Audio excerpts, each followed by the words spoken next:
Welcome back to OMalley Fight Talk, and if you are watching on YouTube, you can see, and if you're listening, sure, I'm about to tell you, we're now joined, almost became a running joke in some ways. This, Jimmy, just to make you aware, you became our Matt Damon on Jimmy Kimmel, because we kept saying next week we'll be joined by Jimmy Smith. Yes. And then it just never happened. So this week's folks, we are joined by Jimmy Smith. Look, he's there. It's really him. So thanks a million, Jimmy, for taking the time to come on to obviously Fight Talk again, my man. Hey, glad to be here. I kept having Sunday shows, man. I couldn't get back in home in time to talk to you guys. It's a good complaint. It's a good complaint, yeah.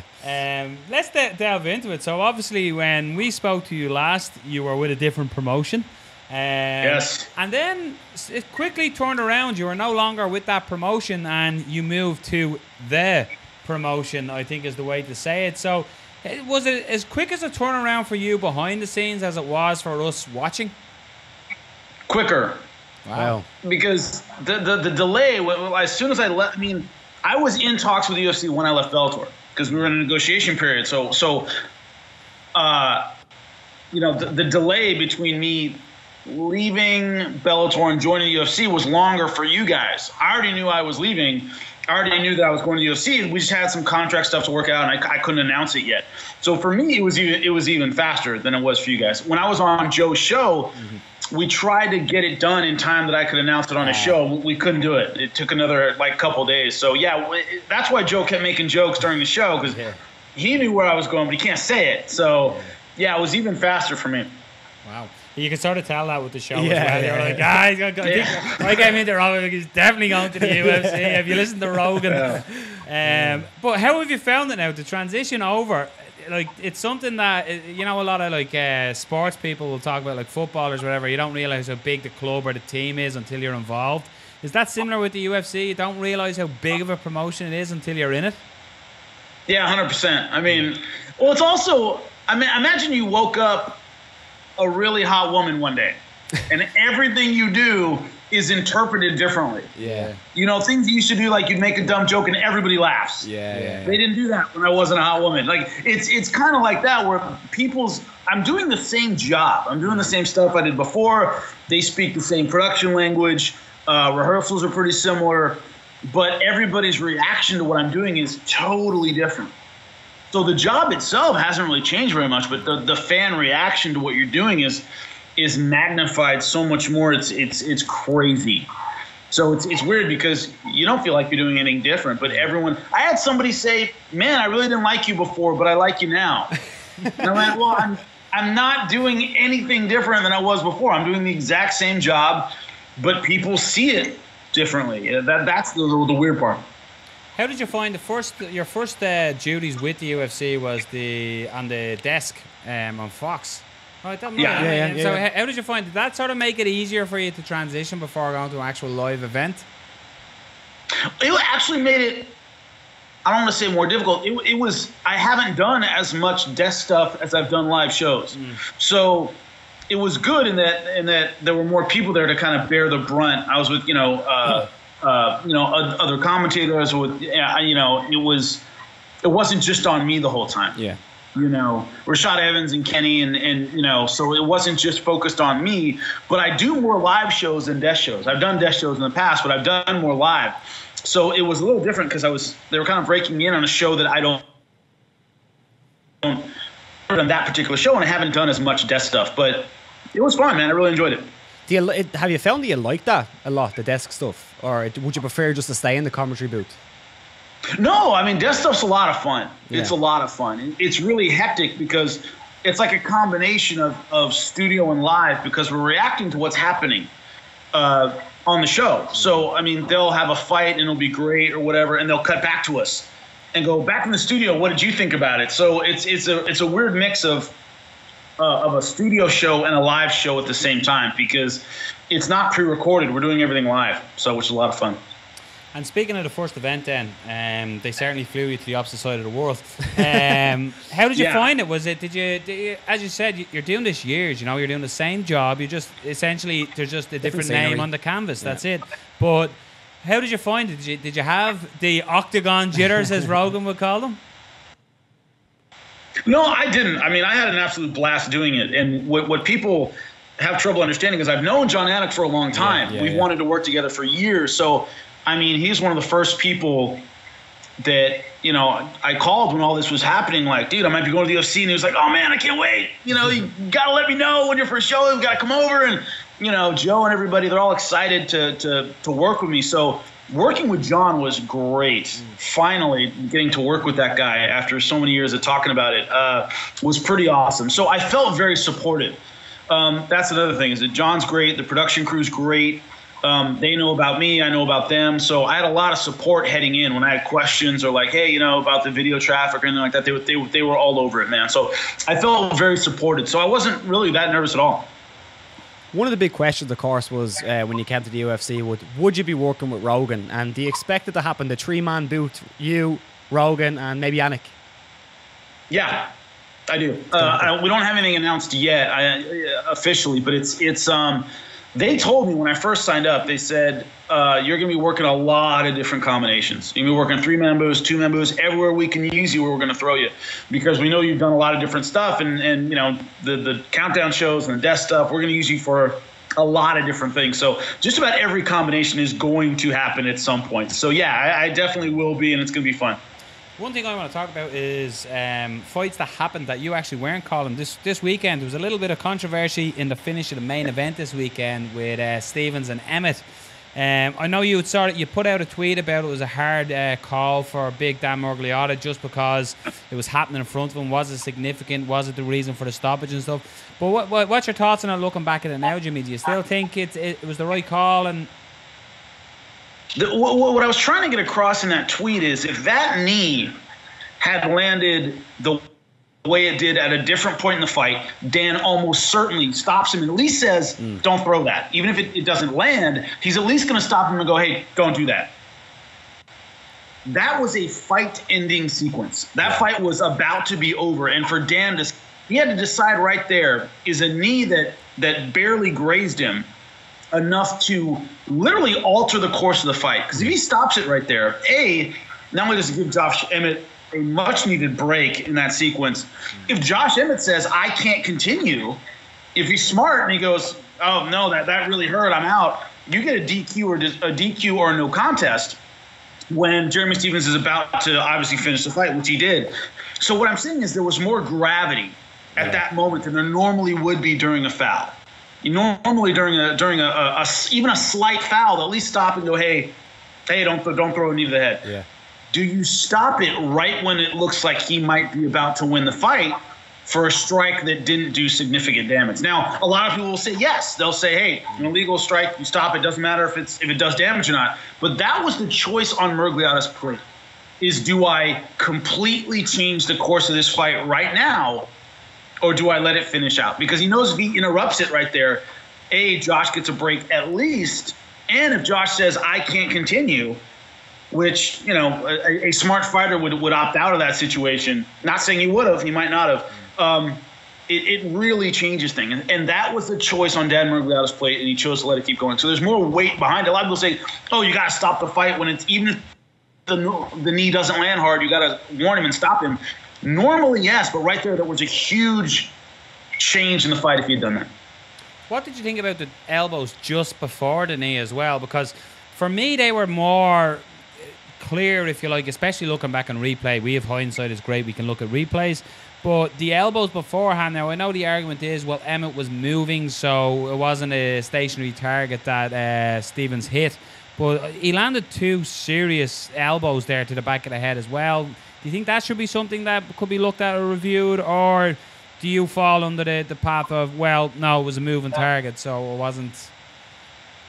Well, the difference in that is that the way he hit him, which was kind of the flat of the elbow, kind of almost like a forearm smash to the back of the head, that covers a lot of ground. So he wasn't targeting one particular spot, and he kept moving into it. That back of the forearm smash covers almost like the whole back of the head. It's hard to miss the back of the head throwing a strike like that. So I think that is actually a bigger deal than the knee, which I don't think was significant. Didn't really do any damage. The shots to the back of the head were A, significant in the damage they did, and B, the way he threw them like this, it's almost hard to miss the back of the head. from where he was throwing. So the idea that he was moving around, yeah, he was, but Jeremy Stephens was throwing a kind of strike that covers a lot of ground, that even if you move, you're going to hit the back of the head. So that's always the thing about back of the head strikes is no one just sits there and lets somebody punch the back of the head. They're moving. So they're almost always moving into a back of the head strike. So it's a hard rule to really cover equally all the time. But the nature of the strike was one where he was almost certainly going to hit the back of the head every time he threw that. In some ways, it's a bit of a disappointment that it ended this way. That we're talking about this and not the incredible performance by Jeremy Stephens. It is quite. I suppose that's the nature of the beast, isn't it? When something happens, people question it. But wow, what a performance by Jeremy Stephens. He looked great. I mean, that's the part that kind of gets covered up is I think he's looking better than he has his entire career. Yeah. He's really peaking right now, and there's kind of a log jam at the top at 145 as well, where a lot of the names we're seeing on the Frankie Edgar, and let's say he beats Ortega, which is not a gimme at all. We're talking about the same names for quite a few years in terms of title contention. So there is room for somebody else to kind of sneak in there, especially if Jeremy Stephens is hot. Speaking of that fight, Ortega versus Edgar, what do you see there? How do you see that one going? Every time you think Edgar's done, he has an amazing performance. Every time you go, oh, man, all right, he's just, he's in his mid-30s. He's taken too many. Some young buck is going to replace him as kind of the marquee name, and every time he just fucks that guy up. And so, it's hard to pick against Frankie Edgar just because he's done this kind of thing to fighters like Ortega so many times. And Ortega's style doesn't work well on someone like Edgar. He's a submission-heavy guy. Submitting Frankie Edgar is virtually impossible. I mean, so many great fighters have tried to do it. It's his pacing. It's his work ethic. It's his volume. It's the kind of fight Frankie Edgar has performed so well in the past. And it's the kind of opponent that he's done so well against in the past. So I'd say the chips are stacked for Frankie Edgar, but if Ortega can pull out, he's instantly a title contender, and that's an incredible motivator. If you were in Edgar's camp and this fight came on the table after having the title shot just pretty much there, if he waited, would you encourage him to take the fight, or would you say, wait a minute, you had a title fight, maybe if you just take some time off and wait? The problem is where Edgar is in his career, how much waiting can you do? He's at the point in his career where, how many more years am I going to do this? What if I wait and then, you have an injury in camp and then this slips away forever? We've seen that happen before. Ortega is very dangerous, but Frankie Edgar, I think, is the kind of guy who does better when he's busy. He does better when he has a fight to prepare for, when there's a challenge in front of him. He's never backed down from anybody. So, yeah, I would have said, look, my personal philosophy is you can't beat Ortega. You don't deserve to be champion anyway. Yeah, maybe you could get the title shot, but, if you can't beat this guy, can't beat everybody, then it's a hollow belt anyway. And I think he stepped up and did, took on a very, very tough opponent. I don't know if you've seen it, Jimmy, but did you see that Conor McGregor said he came out and said he was willing to save 222 and fight Frankie Edgar? Do you think that was just Conor posturing and just keeping himself out there? Or? I don't really know. The problem is that immediately, Frankie Edgar's camp came out and said, no, we were never offered that fight. We have no idea what he's talking about. The idea that someone as big as Conor McGregor and who has as much to lose in terms of this would take a fight against Frankie Edgar on short notice is unlikely. I mean, you'd want to pimp him coming back for as many months as you possibly could. And he knows that. The idea that, I was willing to step in on short notice, and not give the UFC and myself the time to maximize this opportunity is unlikely. It doesn't make a whole lot of sense. I'm sure it's possible. I'm not, his management team. I'm not sure what he did, but I understand people's, skepticism when it comes to that. Just because if Conor comes back, it's the biggest possible fight. It's in the biggest possible circumstances. The idea that he would step in last minute to save a fight and that would be his return doesn't make a whole lot of economic sense. There's a couple of fights that I just want to get your opinion on this week as well, because a lot of people, these fights might go under the radar in some ways for them, and one of them is the debut of McKenzie Darren stepping in 5-0, an absolute jiu-jitsu wizard, So a lot of people mightn't have heard of her if they're not, if they don't look outside of the UFC and stuff. But she's making her promotional debut. How excited are you to see this debut? I can't wait. I love her. I mean, I'm a jiu-jitsu guy myself. I love her technique. I love her unorthodox attacks. I love everything she brings. And so, and also in a division where we do have a lot of bangers. We do have a lot of really interesting fighters. We have a lot of well-rounded fighters. There really isn't that, Damian Maia jiu-jitsu ace, in that division right now. And she could definitely be that. And I think it would be a refreshing change from a lot of the stand-up strikers we have there right now. And of course, Zingano was another one that I wanted to ask you about. A long way to return for Zingano. She's obviously gone through a lot in life outside of the octagon as well. So it's incredible to see that she's going to be making that walk again. But she's got her hands full here in Vieira as well.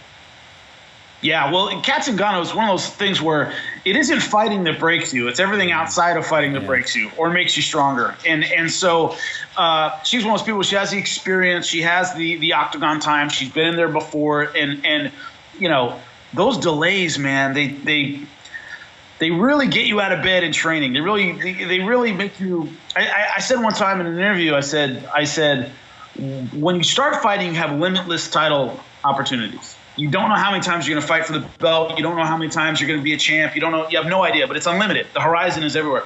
As you evolve in your career, you start realizing the window isn't open forever. And if I'm going to get it done, I have to get it done now. And that is a powerful motivator. And Zingano could be feeling that now. Another fight in the card, a young prospect, Sean O'Malley, against Sukumta. What do you see the ceiling for Sean O'Malley? Because he's obviously a guy that a lot of people are talking about right now. Yeah, I mean, the ceiling's high on the kid, but he's a wild man. Yeah. I mean, he throws stuff from a lot of different angles. He's really rangy and funky, and it's all fun and games still. Somebody lands that counter shot, and the referee is standing over you waving his arms. So it's one of those things where so often with a fighter, what we love about him is also their greatest weakness. Yeah. His wild aggression and funkiness and craziness is why we're talking about him right now. But at the elite level, man, those guys make you pay for a wild punch or a wild kick. So he's going to be great until he runs into that. And how he deals with that might define his career.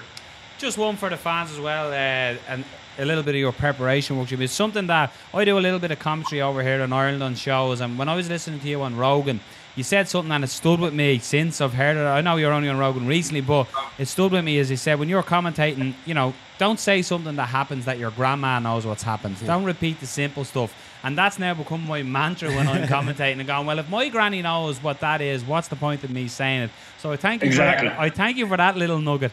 But what's your preparation? Have you found, I know you say you watch a lot of footage, but since you went over to the UFC, do you do things the same way? Do you have a certain thing if you watch certain footage or a certain analyst? Or I know Dan Hardy and stuff has spoke highly of you and vice versa. But is there other guys that you look out for and look at their footage or the footage you put in yourself? I almost always listen or watch a fight without commentary to study it.